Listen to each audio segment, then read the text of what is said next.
ये पात्रता परीक्षा है, ये कोई नियुक्ति की परीक्षा नहीं है जी। इस परीक्षा में पास किए बस नियुक्ति हो गई। विज्ञापन में ये भी है कि मिनिमम क्वालिफाइंग मार्क्स क्या रहे। तो क्वालिफाइंग मार्क्स, जिनको क्वालिफाई करने का मार्क्स आ गया तो हम उनको क्वालिफाइड नहीं डिक्लेयर करें। जो मेरिट में छात्र पास हुए, ठीक है। बिहार एसटीईटी 2019 का पिछले कई दिनों से चल रहा विवाद अब सरकार की नज़र में ख़त्म हो चुका है। सरकार ने सभी क्वालिफाइड कैंडिडेट्स, जिनकी संख्या 80,000 से ज़्यादा है, उनके नंबर सार्वजनिक किए हैं और ये कहा है कि आने वाली जो भी बहाली प्रक्रिया होगी उसमें सभी लोग पात्र होंगे। मंत्री जी, आपने 80,000 की लिस्ट जारी कर दी है और ये कहा है कि अब सब एग्ज़ाम में बैठ पाएंगे, लेकिन जो मेरिट में कैंडिडेट्स हैं वो कह रहे हैं कि ये तो विज्ञापन की शर्तों का खुला उल्लंघन है। जब सरकार ने खुद कहा था कि जितनी वैकेंसी है उतने ही लोग पास किए जाएंगे, तो फिर ऐसा क्यों किया गया? नहीं, एक चीज़ ये हमेशा समझ लीजिए कि ये पात्रता परीक्षा है, ये कोई नियुक्ति की परीक्षा नहीं है जी। इस परीक्षा में पास किए बस नियुक्ति हो गई। ये आपको पात्रता देता है कि, और सबसे बड़ी बात है कि नियुक्ति की प्रक्रिया नियोजन इकाई वार होती है और हर नियोजन इकाई विज्ञापन निकालेगी 7वें चरण में, और उसमें जो सफल योग्य अभ्यर्थी हैं ये लोग उसमें आवेदन करेंगे। और जिस मेधा सूची या मेरिट लिस्ट की बात हो रही है कि वो मेरिट लिस्ट तो वहाँ बनेगा ना। ये तो मंत्री जी बिल्कुल सही है, क्योंकि उसका नाम ही है टीचर्स एलिजिबिलिटी टेस्ट। लेकिन जो आपने विज्ञापन जारी किया उसमें आपने साफ तौर पर यह लिखा हुआ है कि विषयवार एवं कोटिवार पद का विवरण उपलब्ध कराए जाने के बाद कुल पद के बराबर अभ्यर्थियों का विषयवार एवं कोटिवार मेधा सूची तैयार किया जाएगा। ये बिहार सरकार का विज्ञापन है सर। विज्ञापन में ये भी है कि मिनिमम क्वालिफाइंग मार्क्स क्या रहेंगे। तो क्वालिफाइंग मार्क्स, जिनको क्वालिफाई करने का मार्क्स आ गया तो हम उनको क्वालिफाइड नहीं डिक्लेयर करें। मेरिट लिस्ट तो अपनी जगह पर है, लेकिन हमने उसी विज्ञापन में ये भी कहा है कि जिनको इतना प्रतिशत, सामान्य के लिए 50 और रिजर्व के लिए 45% मार्क्स है, ये क्वालिफाइंग मार्क्स होगा। तो जिनको इतना मार्क्स आ गया तो हम उनको क्वालिफाई डिक्लेयर नहीं करें। जब सरकार के विज्ञापन में ही ये भी बात है तो वो क्वालिफाइड है, और जो क्वालिफाइड है, और आप अभी तो ये तो 19 की बात है, लेकिन पद के बराबर ही तो संख्या, ये तो 19 की बात है।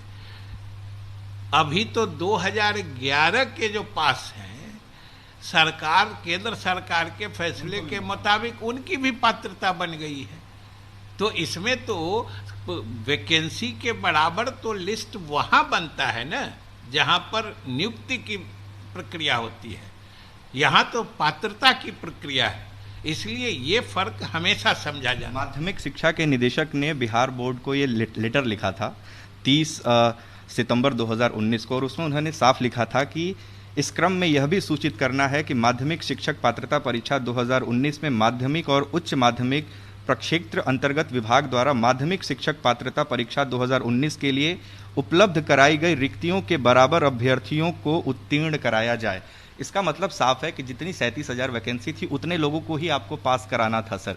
आपने कहा कि ये पात्रता परीक्षा है, मेरिट इसमें नहीं था, लेकिन ये हाई कोर्ट में बिहार बोर्ड ने ये काउंटर दिया हुआ और इसमें साफ लिखा हुआ है कि that STET 2019 had not been a qualifying examination, rather it is in the nature of competitive examination to select the best teacher। Sir ये सारी बातें तो आपने ही कही हुई हैं सर। आप ये बात दूसरी बार बोल रहे हैं और हम भी आपको वो चीज़ दूसरी बार बता रहे हैं कि ये तो मेरिट जो है, कोई भी बताइए कि कोई भी परीक्षा होती है उसमें जो अंक आते हैं तो उसके आधार पर मेरिट लिस्ट बनता है कि नहीं बनता है, उसके आधार पर मेरिट लिस्ट बनता है।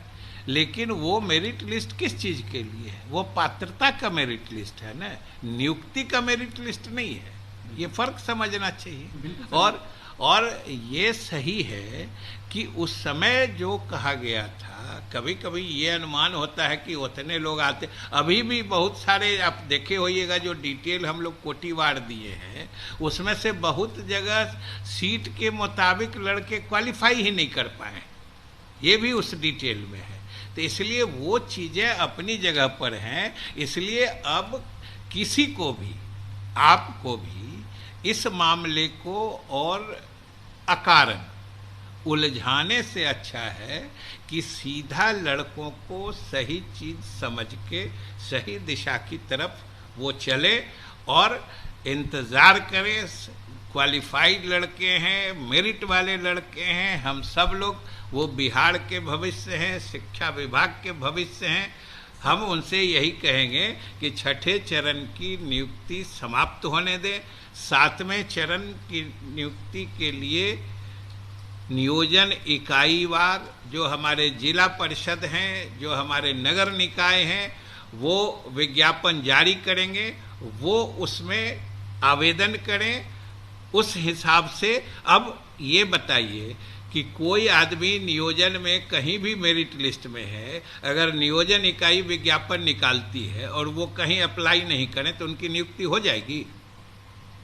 तो फिर लेकिन सवाल ये आ रहा है सर कि सुप्रीम कोर्ट की गाइडलाइन है, सुप्रीम कोर्ट ने साफ कहा हुआ है कि विज्ञापन में कोई बदलाव नहीं किया जा सकता। सर एक आखिरी सवाल, विज्ञापन में कोई बदलाव नहीं किया, अब आपको सब बात कर दिए सर। जो मेरिट में छात्र पास हुए, रिकॉर्ड कर रहे हैं, नेक्स्ट टाइम से हम आपको अलाउ नहीं। ठीक है। तो बिहार के शिक्षा मंत्री जिन्होंने अपनी पूरी बात रखी और ये कहा कि चूंकि ये पात्रता परीक्षा थी और उम्मीद नहीं की गई थी कि इतने ज़्यादा अभ्यर्थी इस परीक्षा में शामिल होंगे, इसलिए जो रिजल्ट है वो बाद में बढ़ा है और तकरीबन 80,000 से ज़्यादा जो अभ्यर्थी हैं अब वो इस परीक्षा में पास हुए हैं। और आने वाले 7वें चरण या फिर उसके बाद जो भी बहाली प्रक्रिया होगी उसमें न सिर्फ 2019 STET के पास अभ्यर्थियों को मौका मिलेगा, बल्कि अब जबकि TET के सर्टिफिकेट की वैलिडिटी लाइफ टाइम हो चुकी है, तो 2011 के वो कैंडिडेट जिनकी उम्र सीमा आने वाले चरणों के लिए पात्र होगी, उन्हें भी